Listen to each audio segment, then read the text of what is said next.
Hello dear students, हम लोग आज़ादी के अमृत महोत्सव के उपलक्ष्य में भारत की जर्नी किस तरीके से 75 साल में आगे को बढ़ी है उसके बारे में चर्चा करेंगे। इसके अलावा आज़ादी की लड़ाई में योगदान देने वाले जो गुमनाम नायक हैं या आज़ादी के बाद हमारे देश में कौन कौन से ऐसे ऑर्गेनाइजेशन बने हैं, ऐसी कौन कौन सी पॉलिसी बनी है जिन्होंने भारत के इतिहास पर अपना गहरा असर डाला है। तो जैसे जीवन में 75 साल इंपॉर्टेंट होते हैं प्लेटिनम जुबली के लिए, वैसे ही एक देश के तौर पर जब हमारी आज़ादी को 75 साल पूरे हुए हैं तो इस महोत्सव को नाम ही दिया गया अमृत महोत्सव। तो आइए स्टार्ट करते हैं इतिहास विषय से संबंधित कुछ महत्वपूर्ण क्वेश्चंस पर। तो सबसे पहले देखते हैं पहला क्वेश्चन हमारा, संसद की राजभाषा समिति का गठन किस वर्ष किया गया था? किस वर्ष किया गया था? तो आंसर आपका क्या हो जाएगा? यहां पर आंसर आपका हो जाएगा 1976। ये तो इसका आंसर हो गया, लेकिन मोटे तौर पर देखा जाए तो राजभाषा अधिनियम हमारे यहां कब बनाया गया? एक्चुअल में देखा जाए तो ये बनाया गया है राजभाषा अधिनियम 1963 के आधार पर। राजभाषा अधिनियम 1963 के आधार पर संसद ने 1976 में राजभाषा समिति का गठन किया है। नेक्स्ट क्वेश्चन, निम्नलिखित में से कौन नेहरू के 5 सिद्धांतों में से सम्मिलित नहीं है? जैसा कि आपको यदि नहीं पता है तो आपको बता दें कि भारत और चीन का युद्ध तो हुआ है 1962 में, लेकिन इस युद्ध के पहले की एक महत्वपूर्ण घटना है 1954 में। चीन के प्रधानमंत्री और भारत के प्रधानमंत्री ने भारत और चीन के बीच सहयोग को बढ़ावा देने के लिए 5 प्रमुख सूत्रों पर सहमति व्यक्त की थी, जिसके अंतर्गत देखा जाए कि हम एक दूसरे की क्षेत्रीय अखंडता का सम्मान रखेंगे, आपसी गैर आक्रामकता की बात करेंगे, शांतिपूर्वक सहअस्तित्व की बात करेंगे। इसके साथ ही साथ दोनों देश एक दूसरे की प्रोग्रेस में भी अपना योगदान देंगे। किसी भी प्रकार का झगड़ा होता है तो उसको बातचीत से निपटाएंगे। इस तरीके से 5 एग्रीमेंट किए गए थे। इसमें पूछा गया है कि कौन सा इसमें से नहीं था, कौन सा इसमें से नहीं है। तो कौन सा नहीं है? तो इसमें था एशियाई देशों का संगठन। बाकी आपके तीनों थे। 29 अप्रैल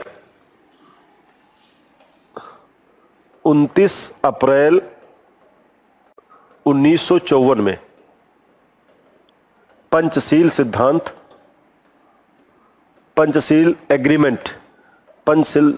जो हैं वो आपके लाए गए थे चीन और भारत के द्वारा।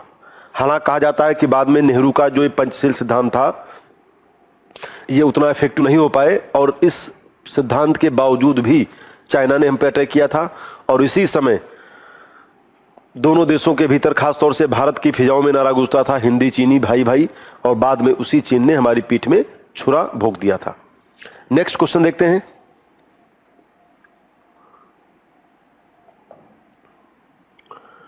फजल अली आयोग निम्नलिखित में से किससे संबंधित था? फजल अली आयोग निम्नलिखित में से किससे संबंधित था? तो किससे संबंधित है? राज्य पुनर्गठन आयोग से। यह आपका स्टेट रीऑर्गेनाइजेशन। आज़ादी के बाद ही हमारे देश में अलग अलग जगहों पर भाषा के आधार पर राज्यों के गठन की बात हो रही थी, और इसी क्रम में देखा जाए तो तेलुगु भाषा के लोगों के आधार पर आंध्र प्रदेश का गठन भी हुआ था। सरकार को डर था कि यदि आंध्र प्रदेश की तर्ज पर देश के अलग अलग इलाकों में भाषा के आधार पर यदि डिमांड की जाएगी तो इसका अर्थ ये होगा कि कहीं न कहीं देश की एकता और अखंडता के लिए खतरा हो सकता है। तो इसी को ध्यान में रख करके 1956 में स्टेट रीऑर्गेनाइजेशन राज्य पुनर्गठन आयोग बनाया गया। हालांकि इसके लिए पहले कमेटी फजल अली की अध्यक्षता में ही बना दी गई थी 1953 में।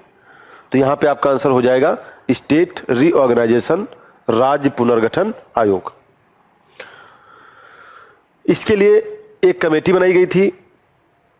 कमेटी जब बनाई गई थी तो इस कमेटी के जो मेंबर थे, एक कमेटी भी बनाई गई थी और कमेटी के जो चेयरमैन वो थे फजल अली।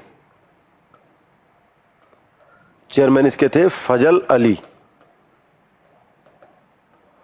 और इसके अलावा इसके दो अन्य सदस्य थे, एच.एन. कुंजरू और के.एम. पनिक्कर। के.एम. पनिक्कर और एच.एन. कुंजरू इसके दो और मेंबर थे, और इन्हीं सबकी रिपोर्टों के आधार पर बाद में 1956 में कहा गया कि अब जब भी नया राज्य का गठन किया जाएगा तो राज्य गठन करते समय कुछ बातों को हम ध्यान में रखेंगे, जैसे प्रशासनिक कार्यकुशलता, एडमिनिस्ट्रेटिव एफिशिएंसी। तो कुल मिलाकर के ये 1956 की बात है। नेक्स्ट देखते हैं,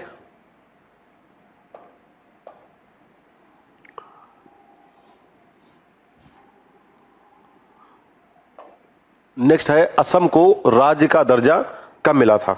असम को राज्य का दर्जा कब मिला था? तो असम की यदि हम बात करें तो असम को राज्य का दर्जा दिया गया है 1969 में। 1969 में असम को राज्य का दर्जा दिया गया था। इसके अलावा कई बार आपके एग्जाम में नॉर्थ ईस्ट से रिलेटेड पूछ लिए जाते हैं, जैसे इसी साल असम को जब 1969 में दर्जा मिला था तो इसी साल देखा जाए तो नागालैंड को भी 1969 में इसका दर्जा दिया गया था। इसके अलावा यदि हम देखें सिक्किम 1975 में इसको दर्जा दिया गया, 1975। तो अलग अलग समयों पर ये अलग अलग दर्जे दिए गए थे। तो असम को राज्य का दर्जा कब दिया गया है? ये आपका दिया गया है 1969 में। नेक्स्ट देखते हैं, उत्तराखंड को उत्तर प्रदेश से कब अलग किया गया? देखिए, वर्ष 2000 की हम बात करें तो वर्ष 2000 में से 3 नए राज्य बनाए गए थे। वर्ष 2000 में खास तौर से नवंबर के महीने में 3 राज्य बनाए गए थे। एक राज्य बनाया गया था यूपी, एक राज्य आपका बनाया गया था कि, एक मिनट,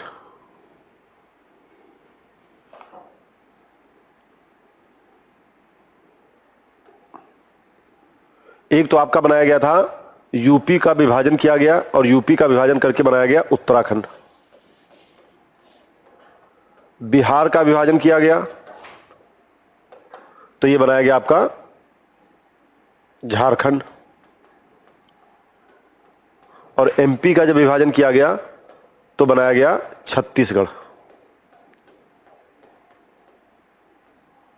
ये तीनों राज्य वर्ष 2000 में बनाए गए थे, नवंबर 2000 में। और जब उत्तराखंड बनाया गया था तो शुरुआत में उत्तराखंड का नाम उत्तरांचल हुआ करता था और बाद में इसका नाम उत्तराखंड किया गया। नेक्स्ट,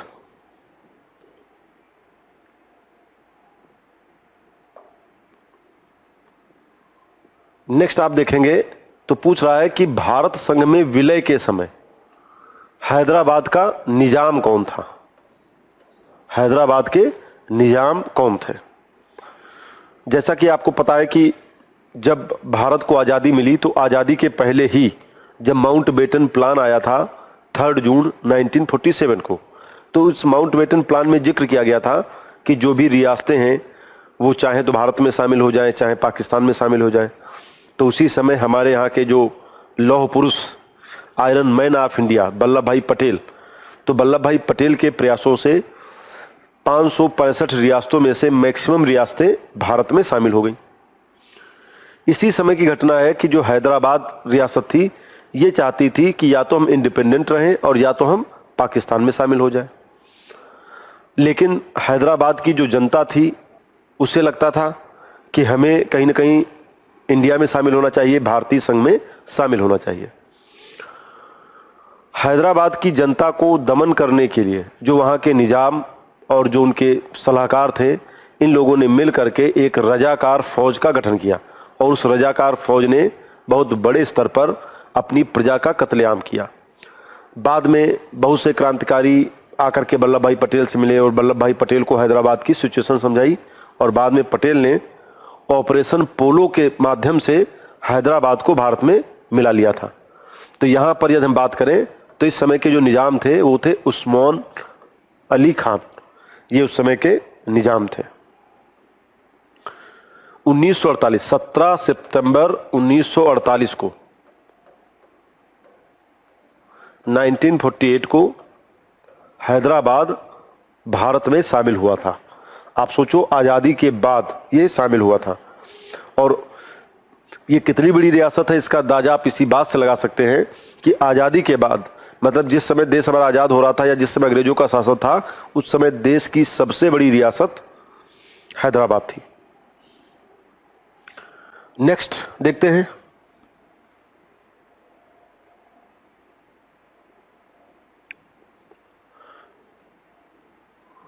ताशकंद समझौते पर हस्ताक्षर कहां से किया गया था? Kazakhstan, Afghanistan, Uzbekistan. तो कहां पे किया गया था? तो ताशकंद किसकी कैपिटल है? ताशकंद कैपिटल है उज्बेकिस्तान की। उज्बेकिस्तान की कैपिटल क्या है? ताशकंद।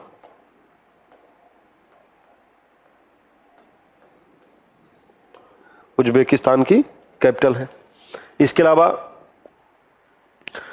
क्या हुआ था 1965 में, जब भारत और चीन के बीच में युद्ध हो रहा था, तो भारत और चीन के युद्ध के समय जो हमारे प्रधानमंत्री थे वो थे लाल बहादुर शास्त्री। लाल बहादुर शास्त्री ने उसी समय जय जवान जय किसान का नारा भी दिया था। और कहते हैं कि इस युद्ध में भारतीय सेनाएं लाहौर तक पहुंच गई थी।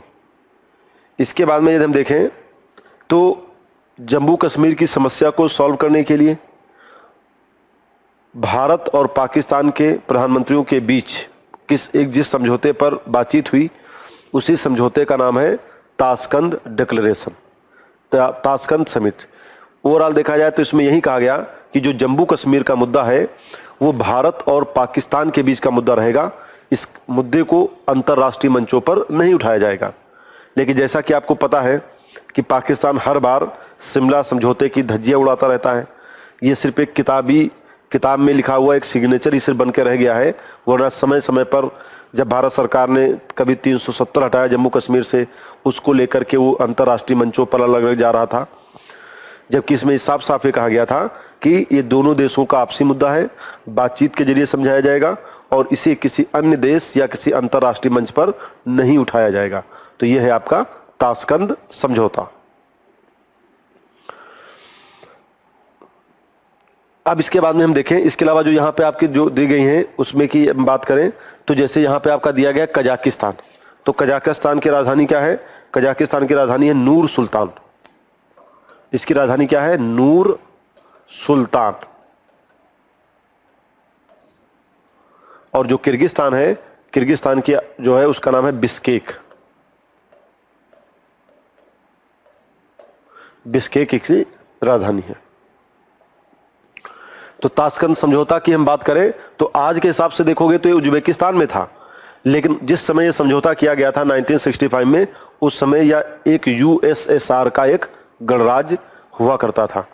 और जब 1991 में 1991 में यूएसएसआर ब्रेक हुआ तो उसके बाद में ये सब नए देश बने थे। नेक्स्ट देखते हैं,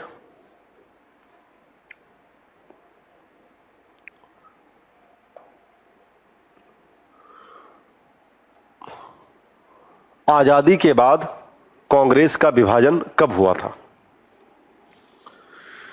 देखिए, इतिहास में तो हम पढ़ते हैं कि जब देश हमारा आज़ाद नहीं हुआ था तो उस समय सूरत स्प्लिट की बात आती है 1907 में, जब सूरत में कांग्रेस का सम्मेलन हुआ था रास बिहारी बोस के समय।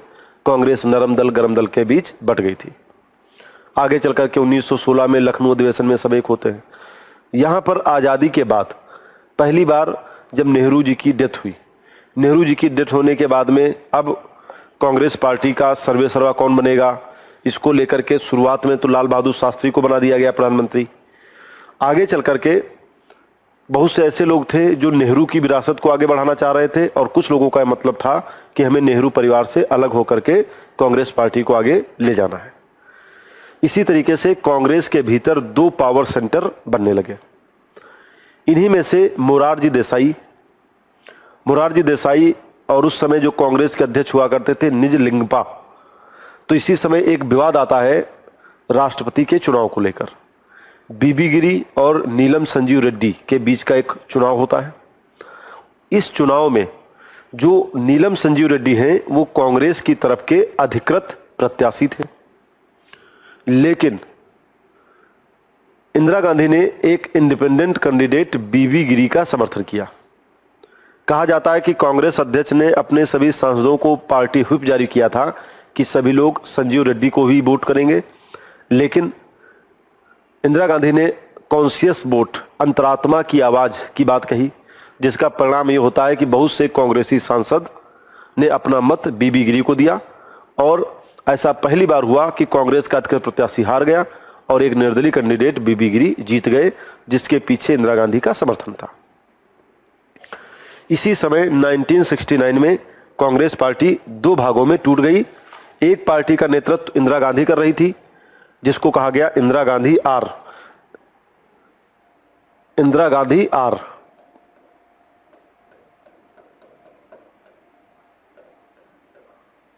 इंदिरा गांधी आर का मतलब है कि कांग्रेस आर।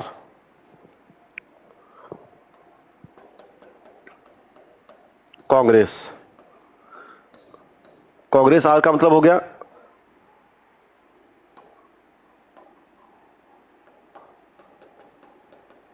रिक्विजिनिस्ट। कांग्रेस के भीतर इंदिरा गांधी के नेतृत्व में बहुत सारे नेता, जिन लोगों ने मिलकर पार्टी बनाई, उस कांग्रेस को कहा गया कांग्रेस आर। और दूसरी तरफ कांग्रेस का जो दूसरा धड़ा था उसको कहा जाता था सिंडिकेट मेंबर। और उस सिंडिकेट मेंबर के जो चीफ थे वो थे मोरारजी देसाई, और इन्हीं के साथ में उस समय कांग्रेस पार्टी के अध्यक्ष भी हुआ करते थे। तो ये सारी बातें हो गई कब? 1969 में। हालांकि 1969 में इंदिरा गांधी ने बहुत ही लोक लुभावन फैसले भी किए थे और ऐसे भी फैसले लिए जिससे भारत की बैंकिंग व्यवस्था पर असर भी पड़ा। जैसे 14 बैंकों का राष्ट्रीयकरण किया गया, प्रिवी पर्स की समाप्ति की गई, जो राजाओं महाराजों को भत्ता दिया जाता था वो सब रोक दिया गया। नेक्स्ट देखते हैं।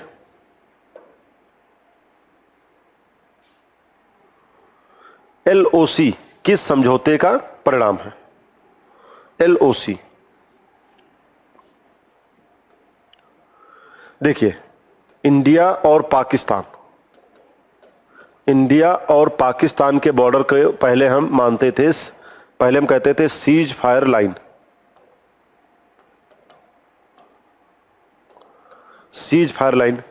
और इसी सीज फायर लाइन को 2 जुलाई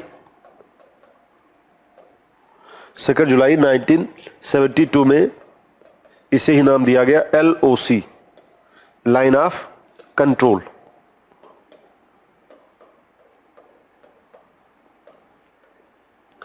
लाइन ऑफ कंट्रोल होता क्या है? जैसा कि 1971 में भारत पाकिस्तान के बीच में 1971 में युद्ध हुआ। 1971 में जब युद्ध हुआ, इसी युद्ध के दौरान में जो पूर्वी पाकिस्तान हुआ करता था वो बाद में एक स्वतंत्र देश के तौर पर बना, जिसे हम बांग्लादेश के नाम से जानते हैं। और इसी युद्ध में पाकिस्तानी सेना के 90,000 सैनिकों ने भारतीय सेना के सामने सरेंडर भी किया था। हालांकि भारतीय सेना ने एक प्रोफेशनल आर्मी का परिचय देते हुए उनको मान सम्मान के साथ में अपनी कैद में रखा था। सवाल सिर्फ यहां पर यह आता है कि ताशकंद समझौता जब हुआ तो कहते हैं कि ताशकंद समझौता करने के लिए भारत की प्रधानमंत्री इंदिरा गांधी और नहीं, यहां पे बात हो रही शिमला समझौते की। एलओसी किसका परिणाम है? ये शिमला समझौते का परिणाम है। ये शिमला एग्रीमेंट की बात हो रही है। और शिमला एग्रीमेंट किसके किसके बीच में हुआ? ये आपका हुआ इंदिरा गांधी और जुल्फिकार अली भुट्टो।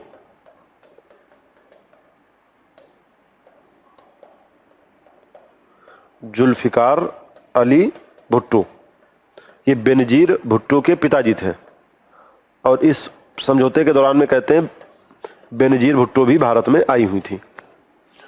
तो शिमला समझौते के तहत इंदिरा गांधी और जुल्फिकार अली भुट्टो के बीच में समझौता हुआ था, और इसी समझौते में कहा गया कि यह अब ये एलओसी, इस लाइन को नाम दिया गया एलओसी। नेक्स्ट देखते हैं।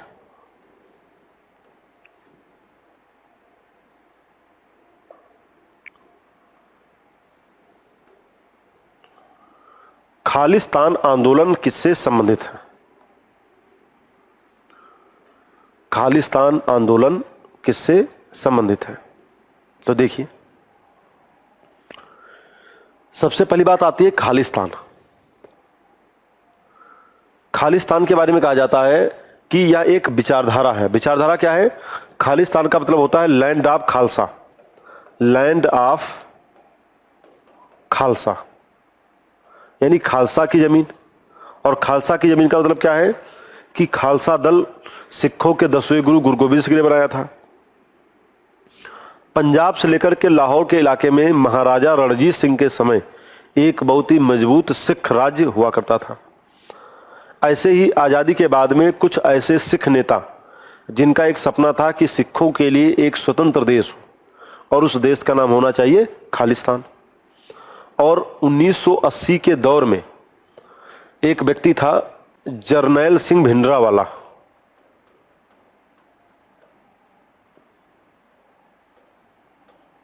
जरनैल सिंह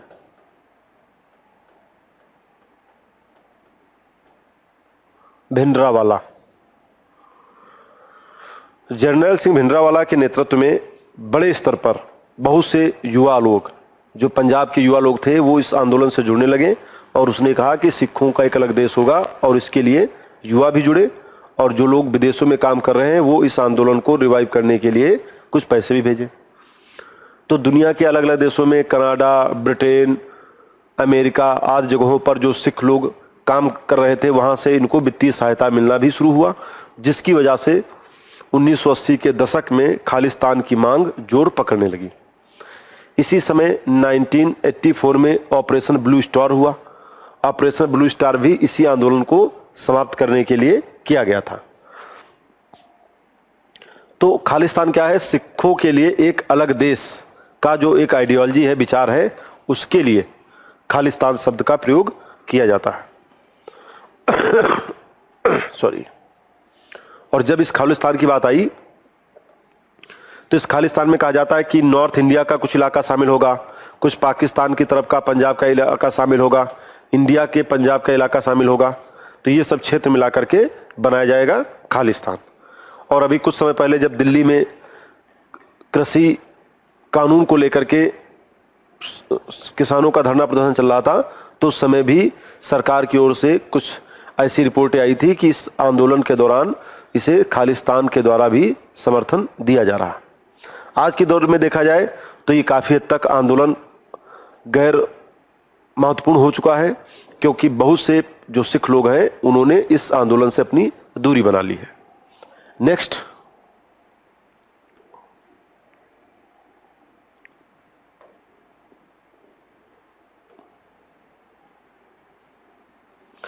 निम्नलिखित में से जेपी आंदोलन के पीछे कौन सा कारण माना जाता है? सबसे पहली बात हम करते हैं जेपी। जेपी का मतलब है जयप्रकाश नारायण। और जयप्रकाश नारायण का एक बहुत ही फेमस स्टेटमेंट था कि जिंदा कौमें 5 वर्ष का इंतजार नहीं करती। जिंदा कौमें 5 वर्ष का इंतजार नहीं करती हैं। यदि गलत हो रहा है तो देशवासियों को ये इंतजार नहीं करना चाहिए कि हम सरकार का कार्यकाल 5 साल पूरा करें। हमें ये देखना होगा कि हम चीज़ें ऐसी ना करें, या हमें गलत का विरोध करना ही होगा। सच के साथ रहना होगा, गलत का विरोध करना होगा। और इसी क्रम में भारत के जो वेटरन सोशलिस्ट, एक अनुभवी समाजवादी नेता जयप्रकाश नारायण, जिनको लोग प्यार से जेपी कहा करते थे, उन्होंने इंदिरा गांधी की इमरजेंसी के खिलाफ एक आंदोलन शुरू किया बिहार से। बिहार के छात्रों की ओर से आंदोलन शुरू किया गया, इसीलिए इसको कभी कभी बिहार मूवमेंट या बिहार के स्टूडेंट का मूवमेंट भी कह दिया जाता है। तो यहां पर जब ये आंदोलन शुरू किया गया था तो यहां पर आप देखें रिसेशन, अनएम्प्लॉयमेंट, उच्च मुद्रास्फीति, ये तीनों कारण जिम्मेदार थे। यानी ये आप कह सकते हो कि ये सभी कारण जिम्मेदार थे जिसकी वजह से जेपी ने आंदोलन किया था। और ये आंदोलन खासतौर से इंदिरा गांधी की इमरजेंसी के खिलाफ हुआ था। और धीरे धीरे बिहार से इस आंदोलन का असर पूरे देश में फैल गया। और उस समय इंदिरा गांधी ने कांग्रेस के बाहर के जितने भी विपक्ष के नेता थे सबको जेलों में डलवा दिया था, जिससे ये किसी तरीके से आंदोलन कमजोर पड़े, जिससे आंदोलन किसी भी तरीके से कमजोर पड़े।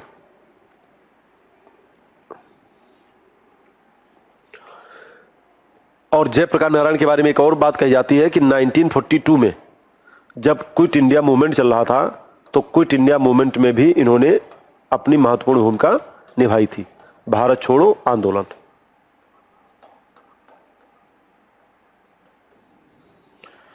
तो कई बार ऐसा होता है कि जो इंदिरा गांधी, जिनको लोग पहले गूंगी गुड़िया बोलते थे, और वही इंदिरा गांधी जिन्होंने बाद में इमरजेंसी लागू की, और जो व्यक्ति 1942 में आंदोलन में भाग लिया और आज़ादी के बाद में चुनाव में इसलिए नहीं भाग लिया क्योंकि उसे लगा कि हमें समाज सेवा करनी है, और उसके बाद में जब दोबारा जरूरत पड़ी तो फिर से उसने देश का नेतृत्व किया।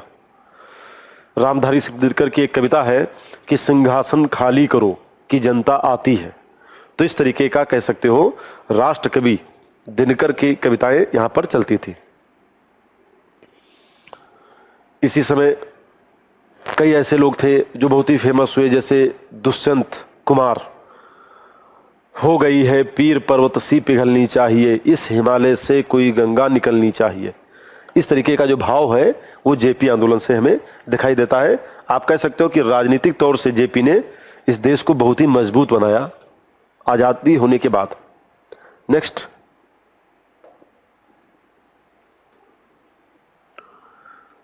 नाइनटीन 1967 के नक्सलबाड़ी विद्रोह का नेतृत्व किसने किया था? अभी तक आप लोग सुनते होंगे नक्सलबाड़ी। इसी नक्सलवाद का एक नाम है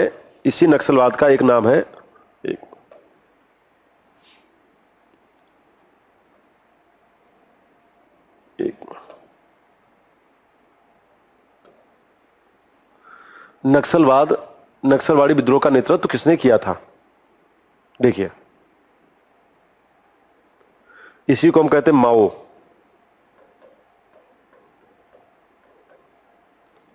इसी को हम कहते हैं माओवाद। और जब हम माओवाद कहते हैं तो माओवाद का मतलब ही होता है कि कहीं न कहीं जो लोग माओ की विचारधारा से ताल्लुक रखते हैं। और जब हम माओ की विचारधारा से ताल्लुक करते हैं तो इसका मतलब ही होता है कि माओ का स्टेटमेंट क्या है?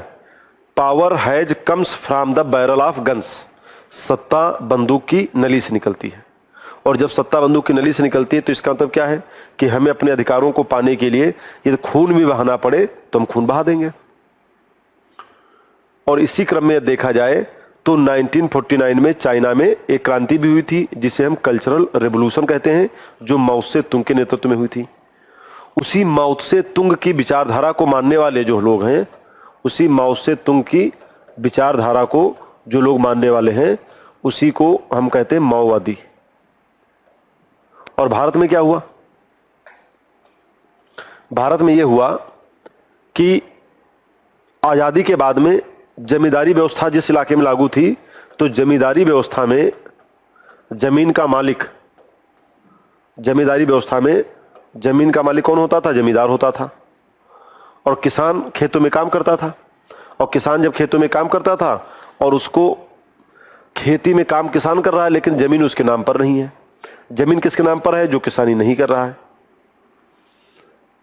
तो ऐसी परिस्थितियों में पश्चिम बंगाल के मिदनापुर जिले में नक्सलबाड़ी गांव में कुछ किसान नेता एकत्रित हुए। और वो किसान नेता कौन कौन से थे? कानू सान्याल, जंगल संथाल और चारू मजूमदार। ये तीन बड़े नाम हैं। हालांकि सबसे बड़ा नाम इसमें चारू मजूमदार का है, फिर कानू सान्याल का है और इसके बाद में ये तीनों। तो चारू मजूमदार के नेतृत्व में सभी लोगों ने 1967 में नक्सलवाड़ी विद्रोह का नेतृत्व किया। शुरुआत में देखा जाए तो यह लैंड डिस्ट्रीब्यूशन, जमीन के वितरण से संबंधित था।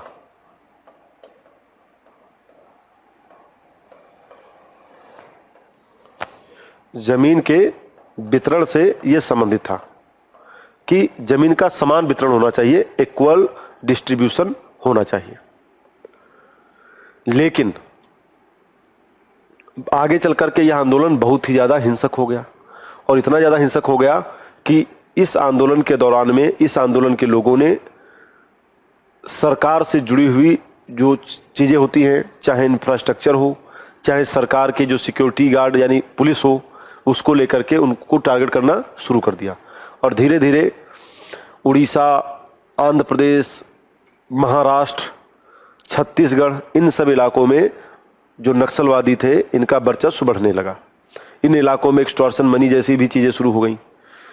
आगे चल करके एक ज़माने में ऐसा भी था कि हमारे देश की समस्या आतंकवाद से बड़ी समस्या नक्सलवादी समस्या हो चुकी थी, लेकिन धीरे धीरे इन नक्सलियों को कंट्रोल किया गया और आज के दौर में देखा जाए तो अब देश के बहुत ही सीमित इलाकों में इनका प्रभाव रह गया है। कई बार ऐसा भी होता है कि कोई आंदोलन किसी महान लक्ष्य को लेकर चले, लेकिन बीच बीच में वो भटक जाता है, और जब वो भटक जाता है तो कमज़ोर हो जाता है। क्योंकि भारत जैसे देश में जहाँ पे लोकतंत्र इतना परिपक्व हो चुका है, मेच्योरिटी इतनी ज़्यादा है लोकतंत्र की, वहाँ पर हिंसा के लिए कोई जगह नहीं है। आइए नेक्स्ट देखते हैं। तो यहां से हम कुछ लोग क्वेश्चन देखते हैं। क्वेश्चन नंबर आपका क्या है 13, कि लिट्टे का पूरा नाम क्या है। लिट्टे क्या है? देखिए, जब हम लिट्टे की बात करते हैं तो एक व्यक्ति था बेलू पिल्लई प्रभाकरन। बेलू पिल्लई प्रभाकरण, बेलू पिल्लई प्रभाकरण। जब आप श्रीलंका देखते हैं तो जब श्रीलंका को आप देखते हैं, नारियल के आकार का इलाका है, तो श्रीलंका के नॉर्थ में आप देखेंगे जाफना पड़ता है। जाफना पेनिनसुला या जाफना प्रायद्वीप, और जाफना में ज्यादातर तमिल मूल के लोग रहा करते हैं। श्रीलंका में जो मेजोरिटी है वो बुद्धिस्ट लोगों की है, सिंघली बुद्धिस्ट। इसी समय कहा जाता है कि जो वहाँ की बहुसंख्यक आबादी है उसके अत्याचारों से परेशान होकर के या उनकी तौर तरीकों से सहमत ना होते हुए यहाँ पर जाफना प्रायद्वीप में रहने वाले तमिल लोगों ने अपने राजनीतिक अधिकारों के लिए प्रयास करना शुरू किया, और इसी प्रयासों के तहत एक संगठन बना जिसका नाम था liberation tigers of Tamil Eelam, और इस संगठन को बनाया बेलू पिल्लई प्रभाकरन ने। आप लोगों ने एक मद्रास कैफे नाम की फिल्म आई थी जॉन अब्राहम की, उस फिल्म को देखोगे तो उस फिल्म की देखिए, तो आप लोग जब फिल्म देखेंगे मद्रास कैफे, तो उसमें भी यहां पर बताया गया है इनके बारे में कि किस तरीके से लिट्टे ने अपना वर्चस्व वहां पर इकट्ठा किया। लिट्टे ने कई बड़े बड़े ऐसे मर्डर भी कर डाले, एसेसिनेशन भी किए, जैसे राजीव गांधी की हत्या में भी लिट्टे का नाम आता है। ऐसे ही श्रीलंका के राष्ट्रपति प्रेमदासा, उनके एसेसिनेशन में भी लिट्टे का नाम आता है। लिट्टे दुनिया का ऐसा खूंखार संगठन है जो सुसाइड बॉम्बर का मतलब क्या है? आत्मघाती दस्ता, कि अपने बॉडी पर बड़े बड़े विस्फोटक पदार्थ बांध लो और रिमोट से अपने चीथड़े उड़ा दो, और जब आप अपने चीथड़े उड़ाएंगे तो आपके आसपास में जो भी लोग होंगे उनके भी चीथड़े उड़ जाएंगे। तो इस तरीके से चीजें हम कह सकते हैं। तो यहां पे आपका क्या हो जाएगा? लिट्टे की स्थापना या लिट्टे का पूरा नाम क्या है? लिबरेशन टाइगर्स ऑफ तमिल, और बेलू पिल्लई प्रभाकरन का नाम हमें इसमें याद रखना है। 1980 के दशक में ये बहुत ही पॉपुलर था। 1980 के दशक में ये बहुत ही ज्यादा कह सकते हो कि सबसे कुख्यात था। तो श्रीलंका का ये एक अलगाववादी समूह था, और बाद में इसे श्रीलंका गवर्नमेंट ने इसे समाप्त किया था। नेक्स्ट देखते हैं। यहां पे हम देखें, नेक्स्ट क्वेश्चन जब आपका है, बाबरी मस्जिद विध्वंस के समय प्रधानमंत्री कौन थे? बाबरी मस्जिद की जब हम बात करते हैं तो बाबरी मस्जिद को लेकर के हमारे देश में इस पे बहुत ज़्यादा इमोशंस हावी हो जाते हैं। क्यों? क्योंकि जब धर्म का मुद्दा होता है तो धर्म का मुद्दा बहुत ज़्यादा इमोशनल होता है, और भारत में लगभग ये मान्यता ही है कि हिंदुओं का जो सबसे बड़ा तीर्थ स्थल है वो है राम जन्मभूमि, और राम जन्मभूमि को लेकर के विवाद काफ़ी समय से हो रहा है।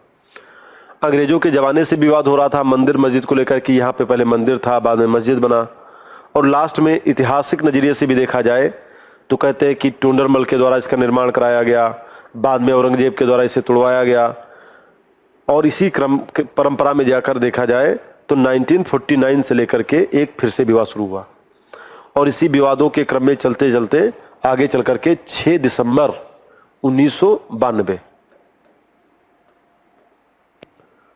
December 6, 1992 उस समय कार सेवकों के द्वारा बाबरी मस्जिद को तोड़ डाला गया।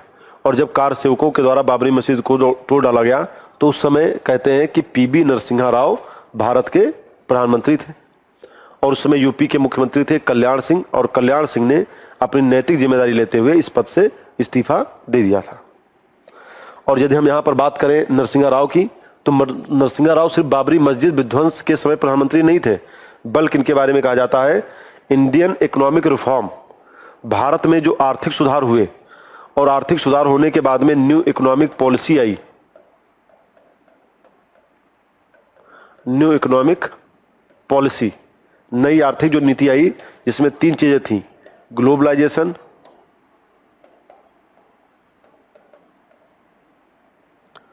प्राइवेटाइजेशन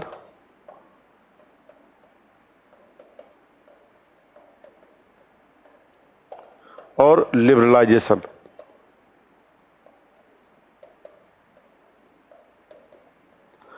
यानी वैश्वीकरण, निजीकरण और उदारीकरण। वैश्वीकरण, निजीकरण और उदारीकरण,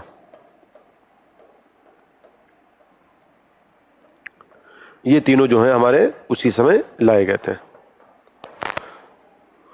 तो ये आप कह सकते हैं पीबी नरसिम्हा राव, जिन्हें हम फादर ऑफ इकोनॉमिक रिफॉर्म के नाम से भी जाने जाते हैं, आर्थिक सुधारों के जनक के तौर पर।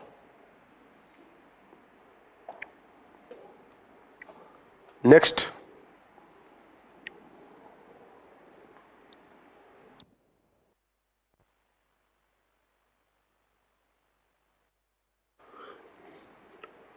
कारगिल युद्ध का आधिकारिक अंत किस तारीख को हुआ था? किस तारीख को कारगिल युद्ध समाप्त हुआ था? और इसी समय को हम देखें तो इसी को हम क्या कहते हैं? विजय दिवस, विक्ट्री डे या कारगिल दिवस। कारगिल दिवस हमारे यहां कब मनाया जाता है?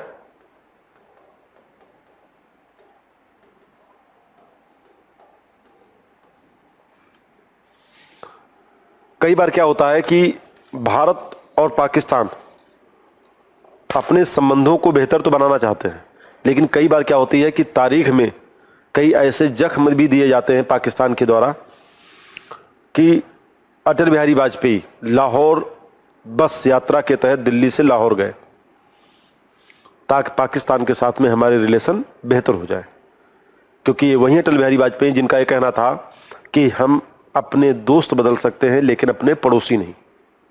पड़ोसी अच्छा है तो ठीक है, बुरा है तो ठीक है, और बाकी आम जनता तो चाहती है कि चीजें बेहतर हो। 1947 के पहले तो सारी चीजें एक ही जैसी थी,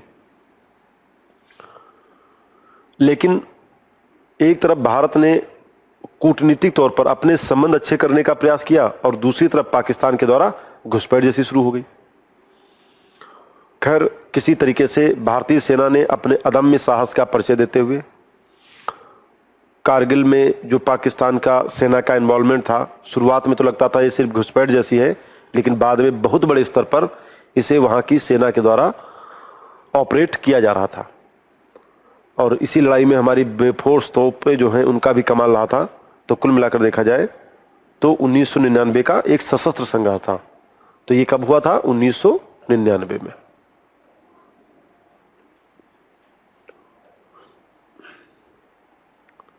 तो इसका आंसर क्या हो जाएगा? 26 जुलाई। नेक्स्ट,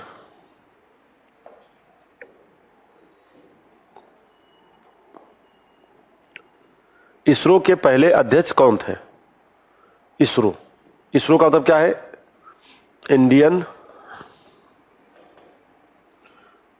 स्पेस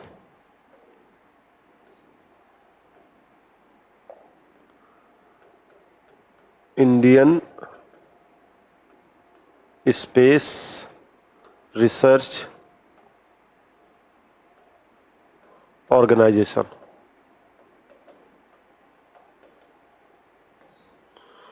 तो इसके हेड कौन थे? ये थे विक्रम साराभाई, और इसका जो हेडक्वार्टर है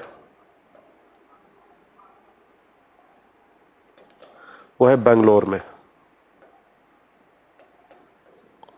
इसका हेडक्वार्टर है बंगलोर में। आपको बता दें कि जो Indian space programme Vikram Sarabhai के नेतृत्व में शुरू हुआ, तो पहली बार जब भारत का रॉकेट छोड़ा गया था आर्यभट्ट, तो उसके जो अलग अलग पार्ट्स होते हैं वो साइकिल और बैलगाड़ी से ढो ढो करके हम लोग वहाँ पे प्रोजेक्शन सेंटर पर लेकर गए थे। और तब से लेकर आज तक की यात्रा में देखा जाए तो 15 अगस्त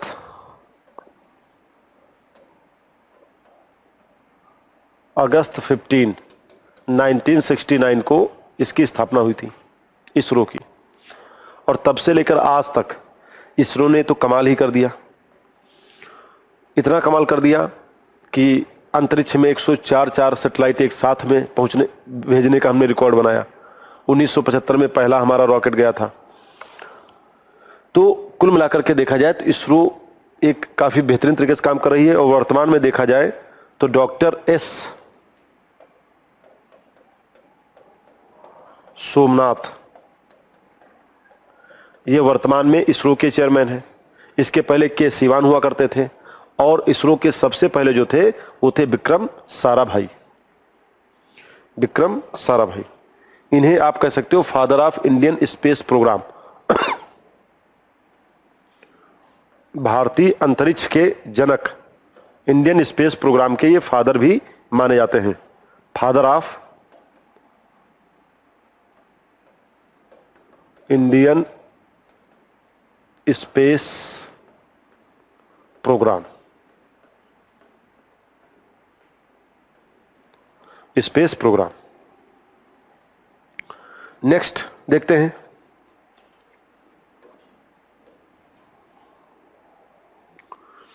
भारत में पहली बार नोटबंदी कब हुई थी? भारत में पहली बार नोटबंदी क्यों हुई थी? अभी का तो हमें तत्काल पता है, 8 नवंबर 2016 को नोटबंदी हुई, जिसमें मोदी जी रात को 8 बजे टीवी पर आए और बोले भाइयों और बहनों रात को 12 बजे से आपके नोट बंद हो जाएंगे। और उसके बाद में क्या हुआ, एटीएम के बाहर की भीड़ें, बैंकों के बाहर की भीड़ें, ये सारे ऐतिहासिक दृश्य आपने देखे। आज़ादी के बाद में पहली बार नोटबंदी हुई थी 1946 में। आज़ादी के पहले ही 1946 में हो गया था। और इसके बाद में कहा जाता है कि 1946 में जब ये हुआ था तो उस समय 1000 और 10,000 के नोट, 1000 और 10,000 के नोट, इनको बंद किया गया था। और आगे चल करके 1954 में इनको फिर से शुरू कर दिया गया था। तो यहां पे आंसर आपका क्या हो जाएगा, 1946 में पहली बार डीमोनेटाइजेशन, विमुद्रीकरण किया गया था। नेक्स्ट,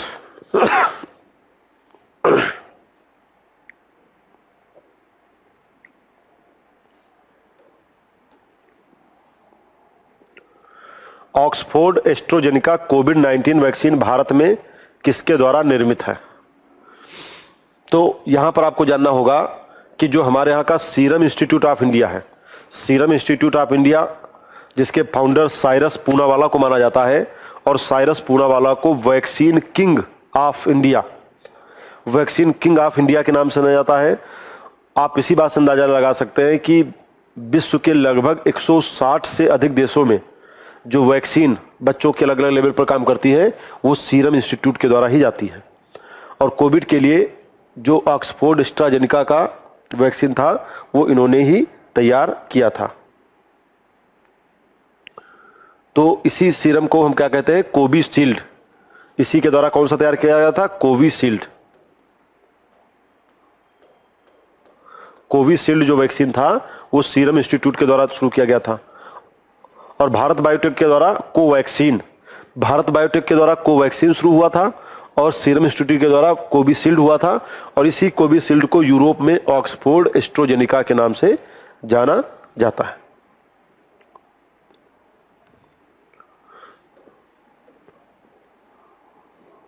नेक्स्ट देखते हैं, आजकल बहुत ही चर्चा में नाम है सेंट्रल विस्टा प्रोजेक्ट। जब हम आज़ादी के 75 साल पूरे कर रहे हैं तो आज़ादी के 75 सालों में क्या भारत इतना सक्षम नहीं है कि वो खुद की अपनी संसद भवन भी बना सके? क्या हम अंग्रेजों के द्वारा बनाई गई संसद भवन को अभी तक उपयोग में लाते रहे थे? और इसके अलावा यदि देखा जाए तो एक बिल्डिंग जो लगभग 100 साल की पुरानी हो चुकी है, सबसे महत्वपूर्ण बिल्डिंग, तो इसको लेकर के गवर्नमेंट, भारत सरकार ने एक नई बिल्डिंग पर ध्यान दिया, जिससे हमारी नई संसद भवन हो, नए संसद सदस्य भी बैठ सके और उसमें कुछ संख्या भी बढ़ाई जा सके। इसी में को ध्यान में रखते हुए सेंट्रल विस्टा प्रोजेक्ट की शुरुआत की गई और इस सेंट्रल विस्टा प्रोजेक्ट के तहत संसद भवन और संसद भवन के साथ साथ में जो भी ऑफिशियल्स, जो भी डिपार्टमेंट है, वो सब कुछ उसी के अंदर रहेंगे। तो यहां पे क्वेश्चन ये है कि सेंट्रल विस्टा के समय में जो भारत का राष्ट्रीय प्रतीक बनाया गया है, तो राष्ट्रीय प्रतीक के तौर पर देखा जाए, राष्ट्रीय प्रतीक जो बनाया गया है वो किससे बना है? तो राष्ट्रीय प्रतीक हमारा किससे बना है? ब्रॉन्ज से। ब्रॉन्ज से बनाया गया है।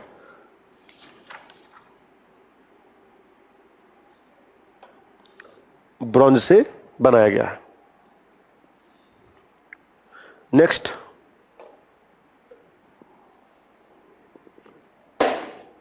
देखें तो यहां पे आपका क्या हो जाएगा? निम्नलिखित में से कौन सा सेंट्रल विस्टा प्रोजेक्ट के अंतर्गत शामिल है? तो सेंट्रल विस्टा प्रोजेक्ट जब कहेंगे तो यहीं पर राष्ट्रीय संग्रहालय भी शामिल है, अभिलेखागार भी शामिल है और नया संसद भवन भी शामिल है। ये सब हमारे इसी में आ जाते हैं। इसके अलावा हम देखें प्रधानमंत्री का आधिकारिक आवास, पीएमओ भी सब इसी में शामिल हो जाएगा। नॉर्थ ब्लॉक, साउथ ब्लॉक के जो अधिकारी वाले रूम है वो सब कुछ इसी में शामिल हो जाएंगे। तो इसका मतलब आंसर इसका क्या हो जाएगा? डी। सेंट्रल विस्टा प्रोजेक्ट के अंतर्गत, इसके अंतर्गत सभी इसमें शामिल है। इसके अलावा हमारा प्राइम मिनिस्टर ऑफिस भी इसी के अंतर्गत शामिल हो जाएगा। नेक्स्ट देखते हैं,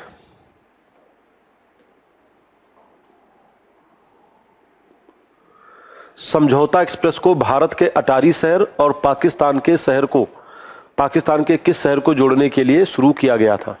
तो पाकिस्तान के किस शहर को जोड़ने के लिए किया गया था? लाहौर शहर को। भारत के अटारी या भारत के अटारी शहर से लेकर के, या हम कह दें नई दिल्ली से लेकर लाहौर के बीच जो ट्रेन चलती है उस ट्रेन का नाम है समझौता एक्सप्रेस। और ये कब होता है? ये कब से शुरू हुई थी? ये आपकी शुरू हुई थी 1976 में, 22 जुलाई 1977 में समझौता एक्सप्रेस चली थी। इसके अलावा भारत और पाकिस्तान को जोड़ने के लिए थार एक्सप्रेस नाम की भी एक ट्रेन चलाई जाती थी। हालांकि पिछले कुछ समय से जो है, आप कह सकते हो कि भारत पाकिस्तान के बीच के समझौता एक्सप्रेस जो है, इस पर रोक लगा दी गई। तो कुल मिलाकर के शुरू आपकी कब हुई थी? 1977 में। तो पाकिस्तान के कौन से शहर को? लाहौर शहर को जोड़ने के लिए इसकी शुरुआत हुई थी। नेक्स्ट देखते हैं,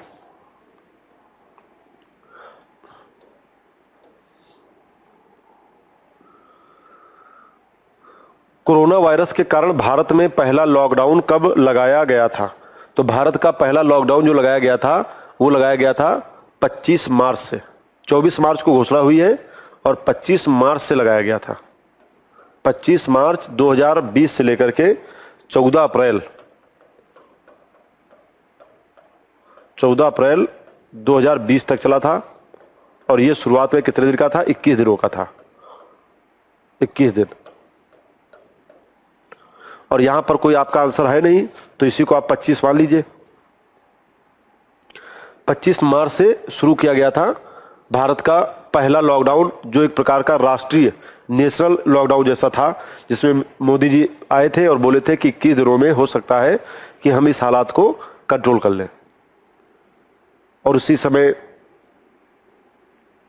21 दिन के बाद में फिर आगे बढ़ता रहा, फिर तो कई चरण हुए, लेकिन सबसे पहला आपको याद रखना पड़ेगा 25 मार्च से। और 24 मार्च को इसकी घोषणा हुई थी, 25 मार्च को इसकी शुरुआत हुई थी। तो यह भी आप कह सकते हो कि बहुत ही ऐतिहासिक घटना रही कि कोविड महामारी में काफी नुकसान हुआ लोगों का, और तमाम लोग ऑक्सीजन के अभाव में कैजुअलिटीज भी काफी हुई। लेकिन इसके सबके बावजूद जो है देश ने एक अदम्य साहस का परिचय देते हुए आगे बढ़ा और बेहतर तरीके से जो है हम इस बीमारी से आगे बढ़ते हुए अपने जीवन को सुरक्षित लेकर गए।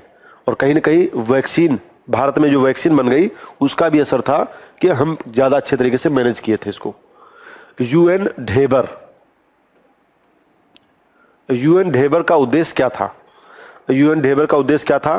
तो जब हम यूएन ढेबर की बात करते हैं तो 1960 में 1960 की घटना है कि जो जनजातीय लोग हैं, जो शेड्यूल्ड ट्राइब्स हैं, शेड्यूल्ड ट्राइब्स की क्या सिचुएशन है, कितना उनके पास में जमीन का वितरण है या समाज की मुख्य धारा से वो कितना दूर है, इन सब को बताने के लिए, इन सब के बारे में स्थिति को जानने के लिए यूएन ढेबर आयोग का गठन किया गया। और ये जनजातीय समूहों की समग्र स्थिति को ध्यान देने की बात कर रहे थे, यानी भूमि हस्तांतरण क्या है, समाज की मुख्य धारा में आए, लिटरेसी रेट इनमें किस तरीके से चल रहा है, तो इन सारी बातों को बताने के लिए ये लाया गया था।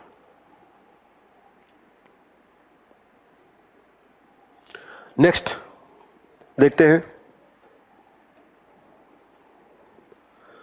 पहला पिछड़ा वर्ग आयोग बनाया गया था। पहला पिछड़ा वर्ग आयोग बनाया गया था। तो सबसे पहले आप देखिए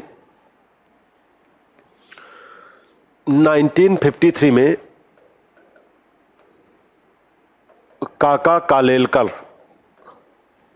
1953 में पिछड़ा वर्ग की स्थितियों को जांचने के लिए कि किसको पिछड़ा माना जाए, किन जातियों को पिछड़ा माना जाए, किन जातियों को क्या क्या सुविधाएं दी जाए, किन को सामान्य कैटेगरी में रखें, यानी कुल मिलाकर के आप कह सकते हो कि सामाजिक तौर पर और पढ़ाई के तौर पर, यानी एजुकेशनल बैकवर्डनेस के आधार पर कौन कौन सी जातियों को हम पिछड़ा वर्ग में रखेंगे।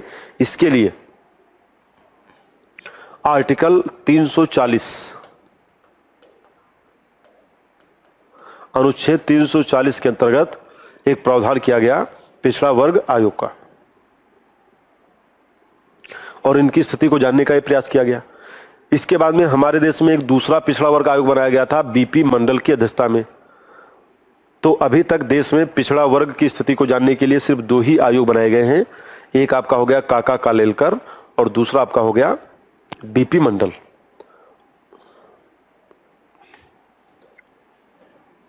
नेक्स्ट, निम्नलिखित में से कौन भारत की पहली मिसाइल है?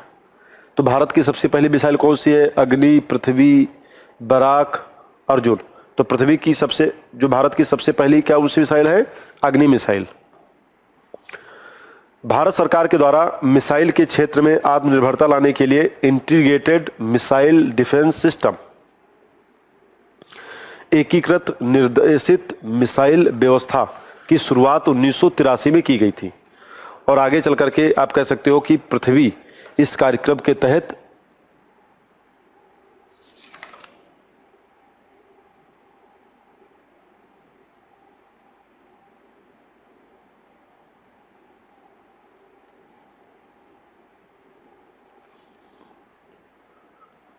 पृथ्वी नहीं, यहां पे आपका आंसर जो आपका आ जाएगा वो आपका आ जाएगा पृथ्वी। पृथ्वी सबसे पहले बनी थी, उसके बाद में अग्नि आई, उसके बाद में बाकी मिसाइलें आई। तो भारत की पहली मिसाइल क्या है? पृथ्वी। नेक्स्ट,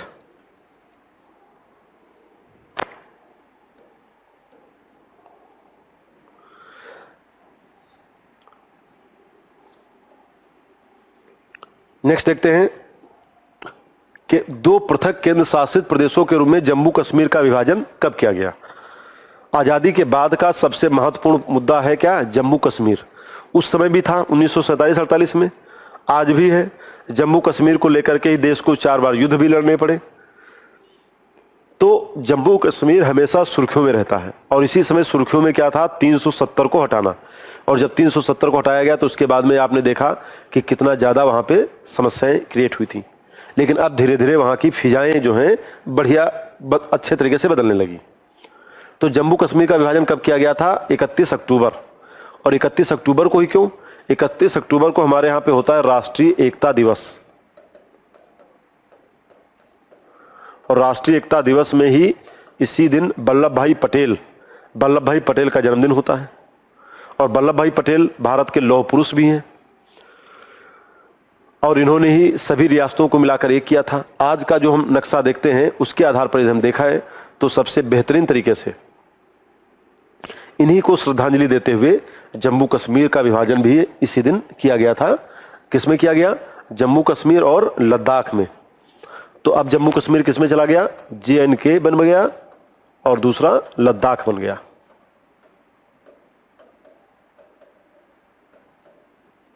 दूसरा लद्दाख बन गया। नेक्स्ट, धर आयोग के अनुसार राज्यों के पुनर्गठन आयोग का आधार क्या था? तो आजादी के बाद में राज्य का निर्माण किस आधार पर होना चाहिए, इसको लेकर के SK धर कमेटी बनाई गई। या आप पॉलिटी में भी पढ़ते होंगे। और SK धर कमेटी जब बनाई गई तो 1948 में बनाई गई। इसके बाद में आप देखेंगे JVP कमेटी बनाई गई। JVP कमेटी ये आपकी 1949 में बनाई गई। और इन दोनों ने यही कहा था कि प्रशासनिक सुधारों के नाम पर राज्य गठन होना चाहिए। राज्य गठन का आधार भाषाई नहीं होना चाहिए। भाषाई नहीं होना चाहिए।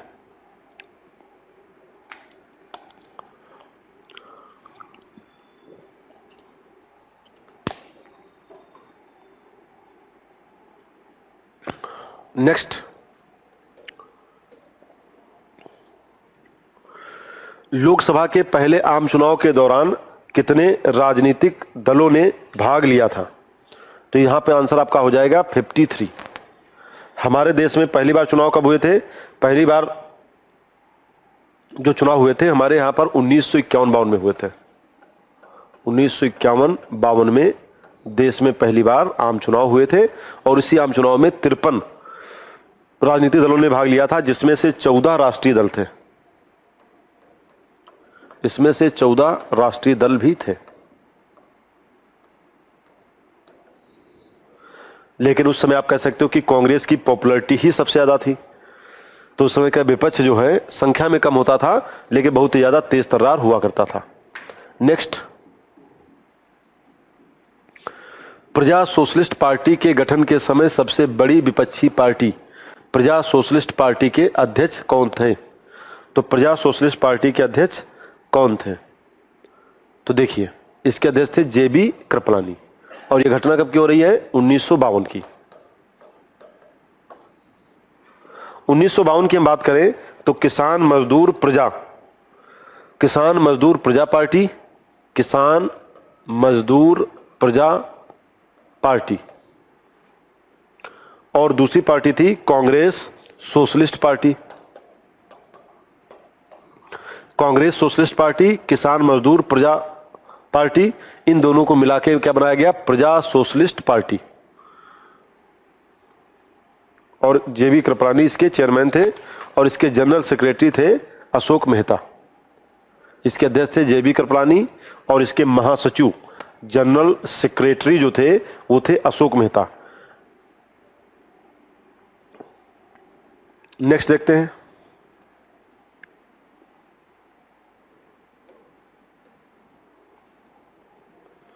भारत का पहला परमाणु रिएक्टर कौन सा था? तो भारत का पहला परमाणु रिएक्टर अप्सरा था। ये भारत का तो पहला था ही, ये एशिया का भी पहला है, या एशिया का भी पहला परमाणु रिएक्टर है।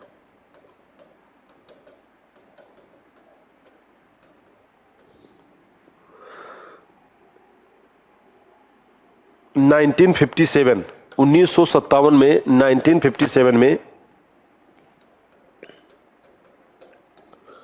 अप्सरा परमाणु रिएक्टर जो है इसकी स्थापना जवाहरलाल नेहरू ने की थी। नेक्स्ट क्वेश्चन देखते हैं,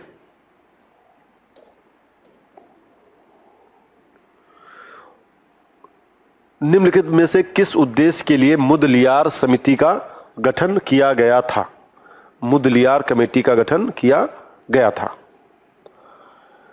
तो देखिए, मुदलियार कमेटी का गठन किया गया था। तो जब भी मुदलियार कहते हैं तो इसका मतलब क्या है? यहां पर बात हो रही है सेकेंडरी एजुकेशन की।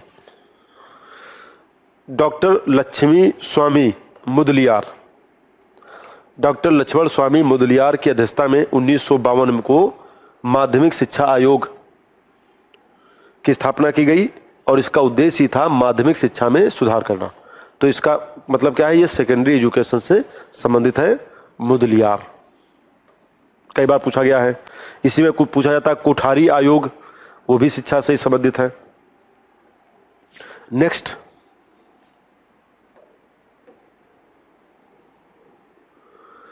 सिंधु जल संधि 1960 के तहत किस नदी को भारत को नहीं सौंपा गया? किस नदी को भारत को नहीं सौंपा गया? तो सिंधु जल समझौता की जब हम बात करते हैं, इंडस वाटर ट्रीटी, तो सिंधु, झेलम और चेनाब,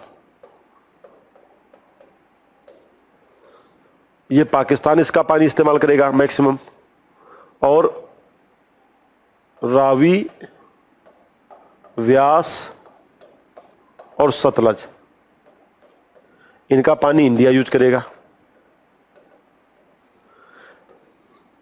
इनका 80% पानी पाकिस्तान और 20% पानी भारत यूज करेगा।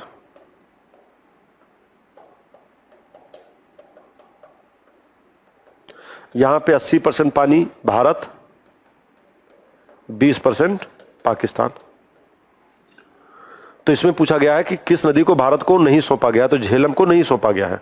बाकी सतलज, रावी, व्यास, ये तीनों भारत को सौंपी गई हैं। और ये घटना कब की है? 1960 की। 1960 को।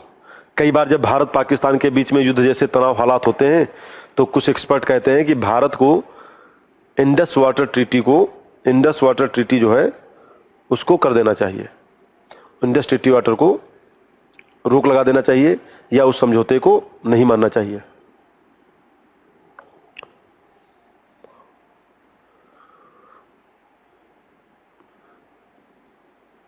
अब हम यहां पर देखें नेक्स्ट क्वेश्चन।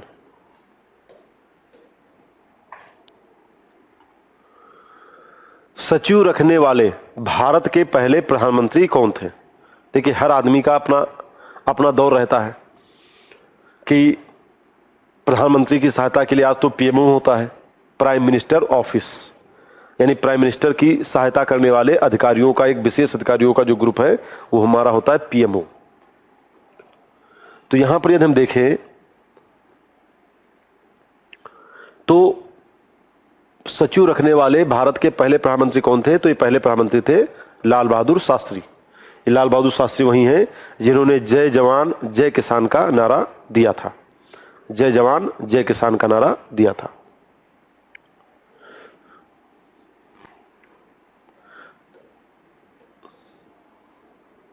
नेक्स्ट,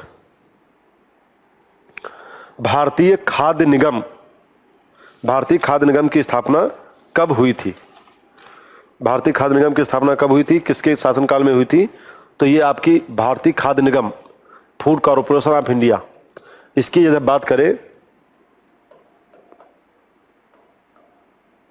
14 जनवरी 1965 को भारतीय खाद्य निगम की स्थापना हुई थी। और उस समय के हिसाब से देखा जाए तो उस समय लाल बहादुर शास्त्री भारत के प्रधानमंत्री थे, क्योंकि नेहरू जी की डेथ 1964 में हो चुकी थी।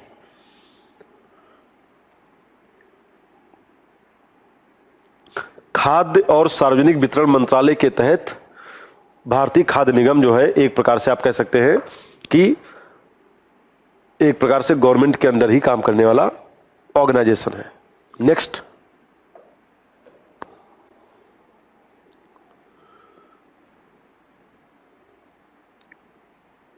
लाल बहादुर शास्त्री की मृत्यु के बाद भारत के अंतरिम प्रधानमंत्री बनने वाला कौन सा शख्स था? वो थे गुलजारी लाल नंदा। गुलजारी लाल नंदा जो है, आप कह सकते हो कि एक प्रकार से इंटरिम प्राइम मिनिस्टर, अंतरिम प्रधानमंत्री बनाए गए थे कि जब तक कोई नया प्रधानमंत्री नहीं आ जाता है तब तक कुछ समय के लिए गुलजारी लाल नंदा को बनाया गया था। और आपको जैसा कि पता है कि ताशकंद समझौते के बाद में शास्त्री जी की बहुत ही रहस्यमयी मौत हो गई। कुछ समय पहले ताशकंद फाइल्स के नाम से एक मूवी भी आई थी जो उनके जीवन के बारे में बताई गई थी। और गुलजारी लाल नंदा के बारे में एक बात और प्रचलित है कि इनका ये दो बार कार्यकाली प्रधानमंत्री के तौर पर भी इन्होंने अपने पद का निर्वहन किया है। नेक्स्ट, पूर्ण क्रांति की अवधारणा किससे संबंधित है? पूर्ण क्रांति को ही हम कहते हैं संपूर्ण क्रांति, और यह संपूर्ण क्रांति जो लाई गई थी वो इंदिरा गांधी की इमरजेंसी के खिलाफ।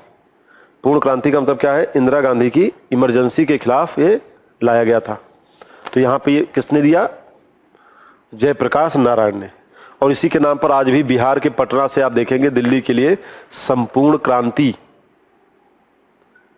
का नाम चलता है।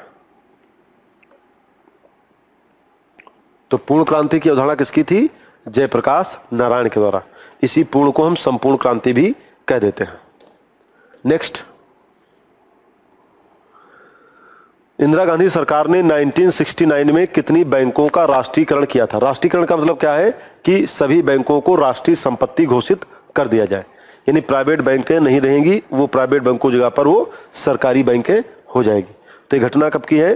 1969 में, और ये आपका 14 बैंकें थी। नेक्स्ट देखते हैं, the privy purse refers to संदर्भित करता है। जब भारत में बहुत सी रियासतें भारत में शामिल हो गई तो चूंकि रियासतों ने अपना पूरा साम्राज्य, अपनी प्रॉपर्टीज यानी उनका राजमहल को छोड़ दिया जाए, कुछ मेन प्रॉपर्टी छोड़ दी जाए, तो पूरी रियासत उन्होंने भारत में मिला दी।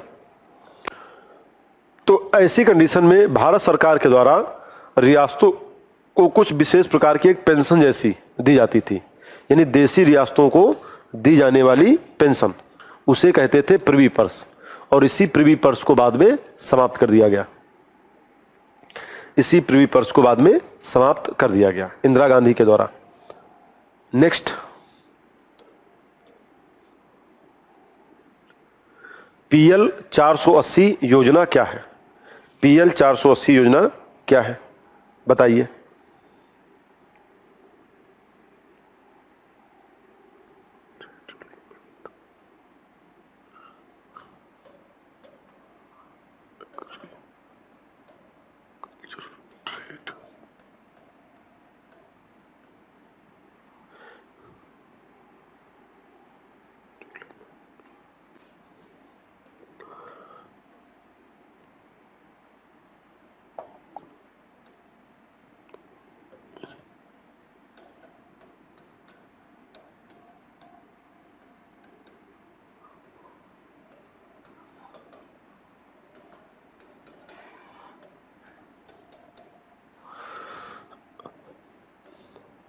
Agricultural trade development and assistant act, ये अमेरिका का एक कानून है और इसी को हम शॉर्ट में कहते हैं पीएल 480।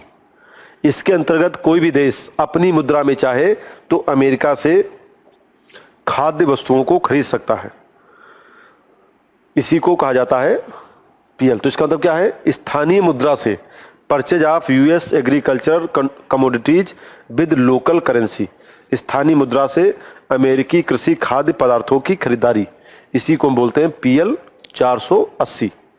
पीएल 480 समझौता। नेक्स्ट, बांग्लादेश की स्थापना कब हुई थी? तो बांग्लादेश की स्थापना कब हुई थी? तो बांग्लादेश की स्थापना हुई थी 26 मार्च 1971 को। 26 मार्च 1971 को बांग्लादेश की स्थापना हुई थी और उसी समय शेख मुजीब वहां के राष्ट्रपति बने थे। और इंदिरा गांधी या भारत सरकार या इंडियन आर्मी का अदम्य साहस और शौर्य इसमें दिखाया गया था कि किस तरीके से बांग्लादेश को बनाने में भारत की भूमिका रही थी। नेक्स्ट, आसियान का गठन कब हुआ था? आसियान का गठन कब हुआ था? तो आसियान क्या है? जब हम आसियान की बात करते हैं तो association of south east Asian Nations, Bharat के पड़ोस में जो हैं देश, उनके बारे में हुआ था। उनके साथ में भारत के जो साउथ ईस्ट एशिया के देश हैं, साउथ ईस्ट एशिया के जो 10 देश हैं, उनके साथ में भारत अपने व्यापारिक संबंधों को, कल्चरल संबंधों को बढ़ावा देने के तौर पर इसको किया गया। तो साउथ ईस्ट एशियन। नेक्स्ट देखते हैं, और इसमें टोटल कितने हैं? एशिया के 10 देश हैं। इसका नाम ही है association of south east Asian nation. Association south east Asian nation. Next, राष्ट्रीय अर्थव्यवस्था को बढ़ावा देने के लिए किस आयोग ने विज्ञान और अनुसंधान को बढ़ावा देने की सिफारिश की? विज्ञान और अनुसंधान, जैसे कहते हैं जय जवान जय किसान जय विज्ञान। और अभी इसी लाल किले को जो 2022 में भाषण हुआ है मोदी जी का, उसमें उन्होंने बोल दिया जय अनुसंधान। अब 4 चीजें जुड़ गई, जय जवान जय किसान जय विज्ञान जय अनुसंधान। हालांकि विज्ञान और अनुसंधान की जो बात है ये कोठारी आयोग के तहत लाई गई थी, कोठारी आयोग में लाई गई थी। 1964 से 66 के बीच राष्ट्रीय शिक्षा में सुधार के लिए जो विशेषज्ञों के द्वारा चीजें गठित की गई, उन्हीं का नाम है कोठारी। नेक्स्ट देखते हैं,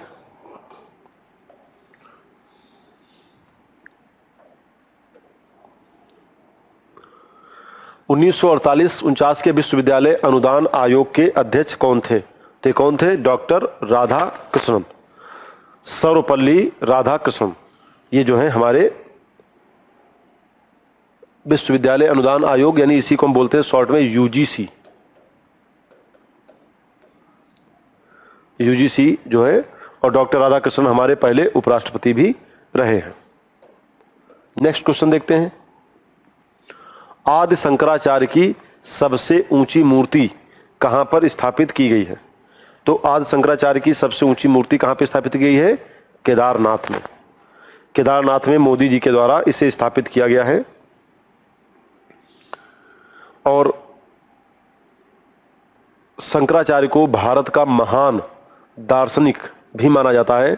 इन्होंने अद्वैत वेदांत का विचार दिया था। ब्रह्म सत्यम जगत मिथ्या जीवो ब्रह्मयो न परा। ब्रह्म सत्य है, जगत झूठा है, आत्मा और परमात्मा में कोई भेद नहीं है। जगत को यानी संसार को माया या मिथ्या कहने वाले जो व्यक्ति हैं वो शंकराचार्य हैं। नेक्स्ट, भारत ने अपना पहला परमाणु परीक्षण किस वर्ष किया था? तो भारत ने अपना कब किया था? 1974 में किया था। 1974 में इसका परमाणु परीक्षण किया गया था। और इस परमाणु परीक्षण को नाम क्या दिया गया था? स्माइलिंग बुद्धा। और 1998 में जो पोखरण में किया गया था उसको नाम दिया गया था ऑपरेशन शक्ति। और इस समय क्या था? बुद्ध मुस्कुराए, smiling Buddha. Next, Bhopal gas त्रासदी कब हुई थी? तो भोपाल गैस त्रासदी आपकी हुई थी 1984 को, 2-3 दिसंबर 1984।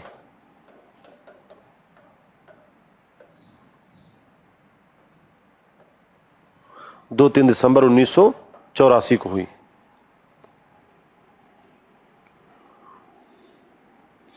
और जैसा कि पता है कि इसमें मिथाइल आइसोसाइनाइड गैस का रिसाव हुआ था, जिसमें हजारों लोग मारे गए थे और बहुत से लोगों को हैंडीकैप प्रॉब्लम्स यानी दिव्यांगता से संबंधित भी समस्याओं से गुजरना पड़ा था।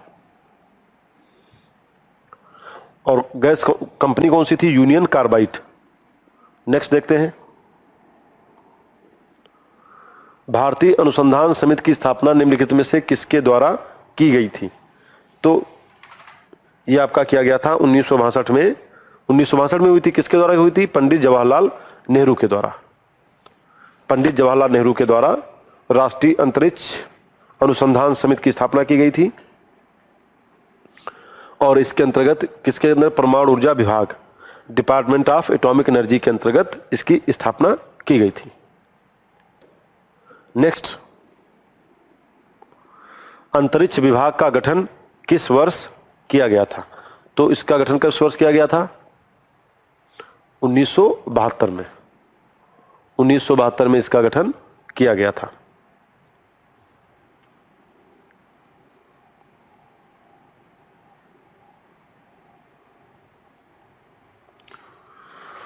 और अंतरिक्ष विभाग की यदि बात की जाए तो स्पेस डिपार्टमेंट जो है वो सीधा सीधा प्रधानमंत्री को ही रिपोर्ट करता है। डिपार्टमेंट ऑफ स्पेस, अंतरिक्ष विभाग, और बाद में इसरो भी इसी से जुड़ा। नेक्स्ट, महानगर टेलीफोन निगम लिमिटेड MTNL की स्थापना किस प्रधानमंत्री के कार्यकाल में हुई थी? तो राजीव गांधी। महानगर टेलीफोन निगम लिमिटेड, जैसे BSNL एक सरकारी कंपनी है वैसे ही MTNL सरकारी कंपनी है।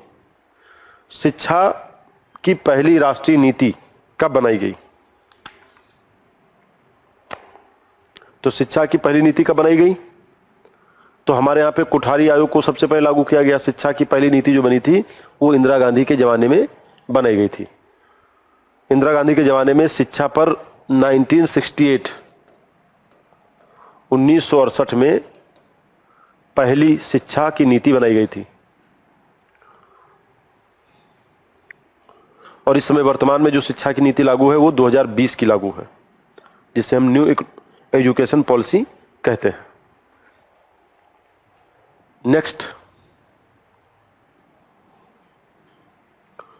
पहला भारतीय निर्मित साउंडिंग रॉकेट सिस्टम कौन सा था? तो पहला हमारा रॉकेट सिस्टम था रोहिणी। ये रोहिणी हमारा सही मायने में भारतीय साउंडिंग सिस्टम था।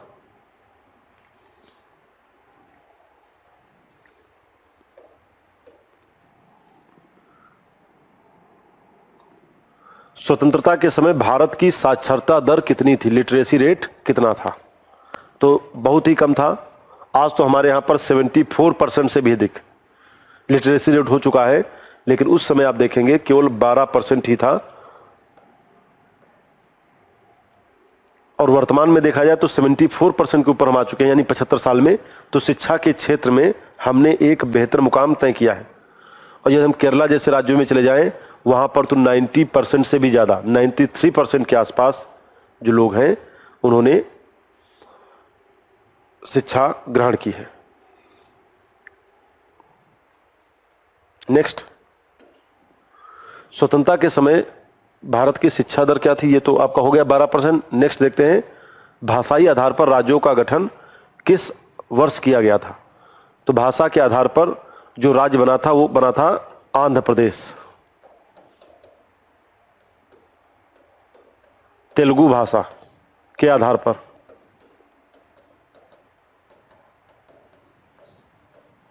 तेलुगु भाषा के आधार पर आंध्र प्रदेश बनाया गया था 1953 में। और इसको लेकर के आगे चलकर कोई दिक्कत ना हो, इसीलिए अब ये कहा गया कि अब हम भाषाई राज्यों पर राज्य नहीं गठन करेंगे।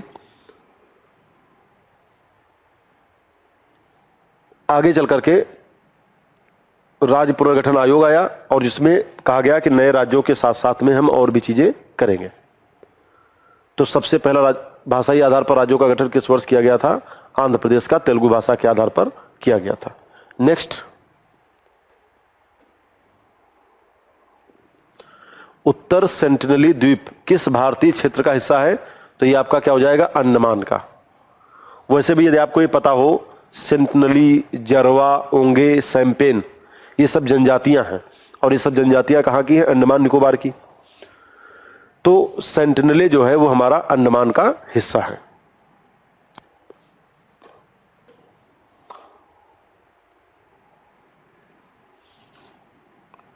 इसके बाद में हम देखें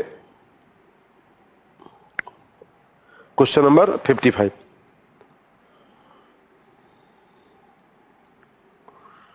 राज्य पुनर्गठन आयोग ने 1 नवंबर 1956 में कितने राज्यों का गठन किया था? तो 1 नवंबर 1956 में टोटल जो राज्य थे वो थे 14। और वर्तमान में कितने हैं? वर्तमान में 28।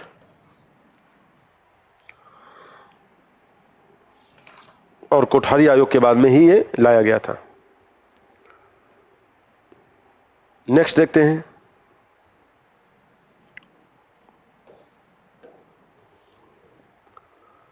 प्रथम राजभाषा आयोग का गठन किसके अध्यक्षता में किया गया था?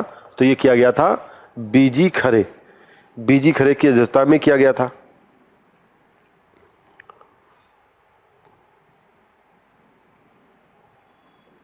कब हुआ था? 1955 में। प्रथम राजभाषा आयोग का गठन कब किया गया? 1955 में।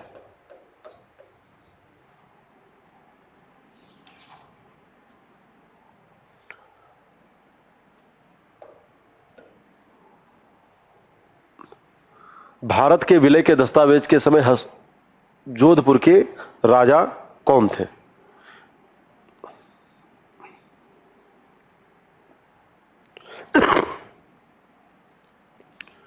तो यहां पर आप आ जाएंगे महाराजा हनुमंत सिंह। महाराजा हनुमंत सिंह जो हैं हस्ताक्षर समय में जोधपुर के राजा थे, और कहा जाता है कि जोधपुर पर मोहम्मद अली जिन्ना का भी काफी दबाव था कि जोधपुर को पाकिस्तान में शामिल कराया जाए, लेकिन बाद में कहते हैं कि जोधपुर के राजा भारत में आने के लिए सहमत हुए थे। गुट निरपेक्ष आंदोलन किस, इसके बाद में देखा जाए, नेक्स्ट क्वेश्चन क्या है? गुट निरपेक्ष आंदोलन किस वर्ष शुरू हुआ था? आजादी के बाद की एक बहुत बड़ी महत्वपूर्ण घटना है कि एक समय दुनिया दो भागों में बट गई थी कोल्ड वार को लेकर। शीत युद्ध चल रहा था और इस शीत युद्ध में दो धड़े अलग अलग थे। एक धड़ा यूएसएसआर की ओर था, एक धड़ा अमेरिका की ओर था, और कुछ ऐसे धड़े थे जो न इधर थे न उधर थे। ऐसी कंडीशन में भारत ने अपना स्टैंड क्लियर करते हुए कहा कि हम अपने हितों के लिए, हम अपने नेशनल इंटरेस्ट को देखेंगे, ना तो हम अमेरिका के खेमे में जाएंगे ना यूएसएसआर के खेमे में जाएंगे। और इसी के बाद में गुट निरपेक्ष की विचारधारा का प्रचलन हुआ। तो ये कब हुआ आपका? 1961 में।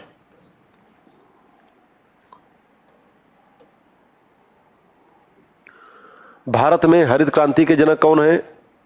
बहुत ही फेमस क्वेश्चन है, कई बार रिपीटेड क्वेश्चन भी है। तो हरित क्रांति के जनक कौन है? एमएस स्वामीनाथन। नेक्स्ट, 1971 के भारत पाक युद्ध के दौरान भारत के प्रधानमंत्री कौन थे? 1971 के भारत पाकिस्तान युद्ध के दौरान भारत के प्रधानमंत्री कौन थे? तो बताइए। भारत के 1971 की जब हम बात करेंगे वो थी इंदिरा गांधी, और इसी के बाद में अटल बिहारी वाजपेयी, जिनको राजनीति का आजाद शत्रु भी कहा जाता है, उन्होंने इनको दुर्गा, आयरन लेडी, लौह महिला के नाम से संबोधित किया था। और ये भारत की एकमात्र महिला पीएम भी हैं। भारत ने निम्नलिखित में से किस देश के साथ ताशकंद समझौते पर हस्ताक्षर किए थे? ये आपका क्या हो जाएगा? पाकिस्तान। और इसी ताशकंद समझौते के बाद में आप देखेंगे कि लाल बहादुर शास्त्री की डेथ हो जाती है। नेक्स्ट, ऑपरेशन ब्लू स्टार 1984 को चलाया गया था। खालिस्तान की मांग के खिलाफ चलाया गया था, यानी पंजाब में आतंकवादियों के खिलाफ सशस्त्र कार्यवाही, जिसमें हमने अभी जिक्र किया था जर्नैल सिंह भिंडरावाला खालिस्तान बनाना चाह रहे थे। और इसी क्रम में अमृतसर के स्वर्ण मंदिर में भारतीय सेना के द्वारा एक कार्रवाई की गई, जिसको कहा गया, नाम दिया गया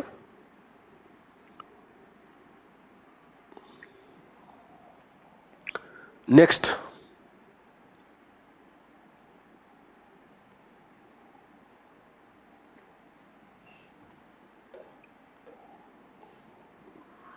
भारत में पहली बार आपातकाल कब लगाया गया था? तो ये आपका इंदिरा गांधी के द्वारा लगाया गया था, अनुच्छेद 352, आर्टिकल 352 के अंतर्गत इंटरनल डिस्टरबेंस शब्द का प्रयोग, इंटरनल डिस्टरबेंस के प्रावधान के आधार पर यह लगा दिया गया था। तो इंदिरा गांधी के इसी इमरजेंसी के खिलाफ तो जयप्रकाश नारायण ने आंदोलन शुरू किया था। नेक्स्ट,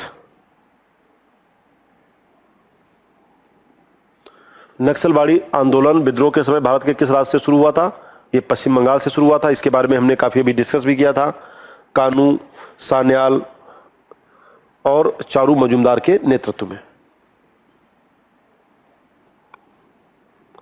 भारत के पहले गैर कांग्रेसी प्रधानमंत्री कौन थे? तो भारत के पहले गैर कांग्रेसी प्रधानमंत्री थे,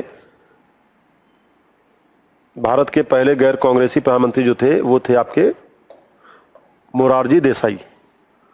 मोरारजी देसाई पहले इसके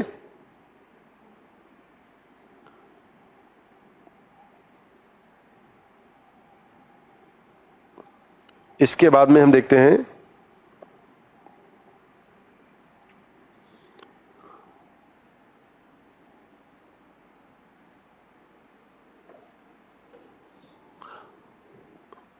बोफोर्स क्या है।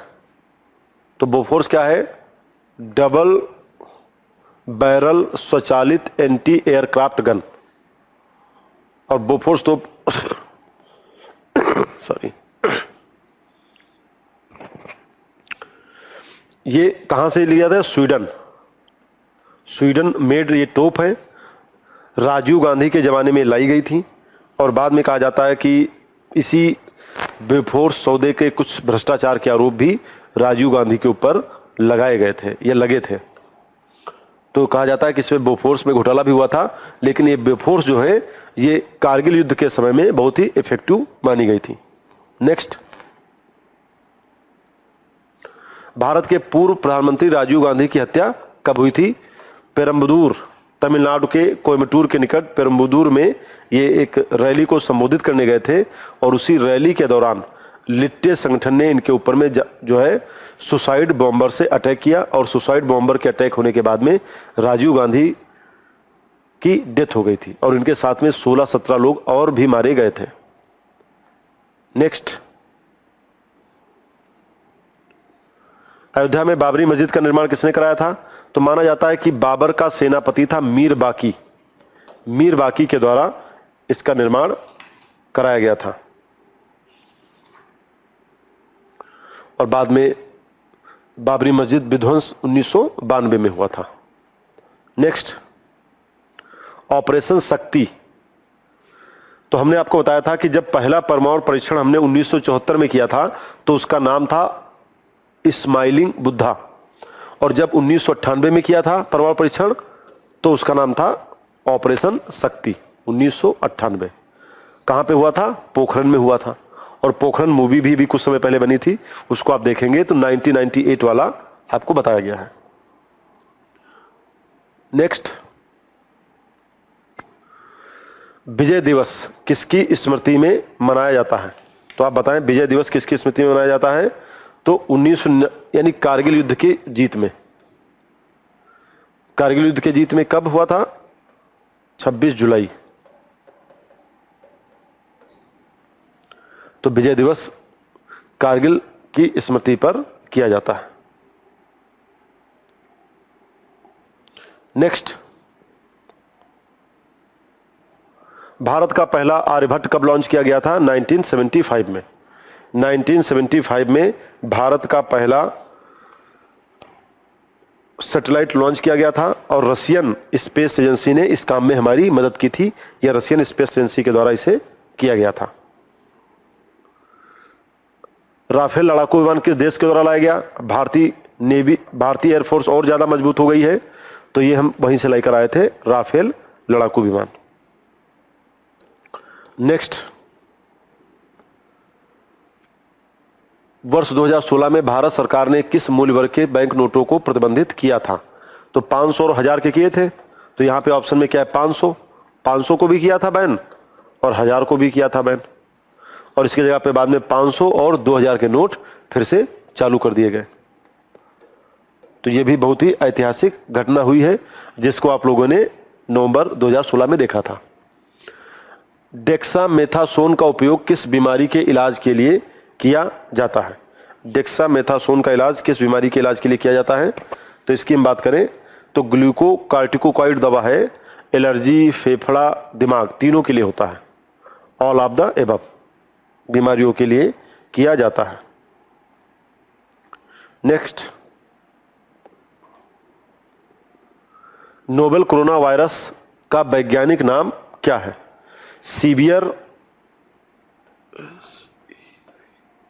Severe acute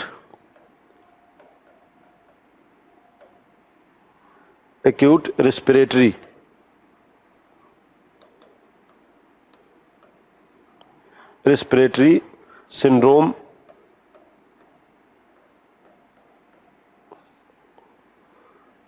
corona virus, SARS COVID 2। वैज्ञानिक नाम इसका क्या है? आपका क्या हो जाएगा? SARS CoV 2।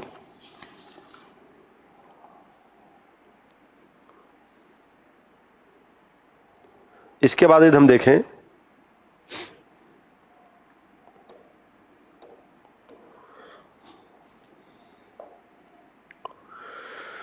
तो जैसा कि हमने कहा अमृत महोत्सव,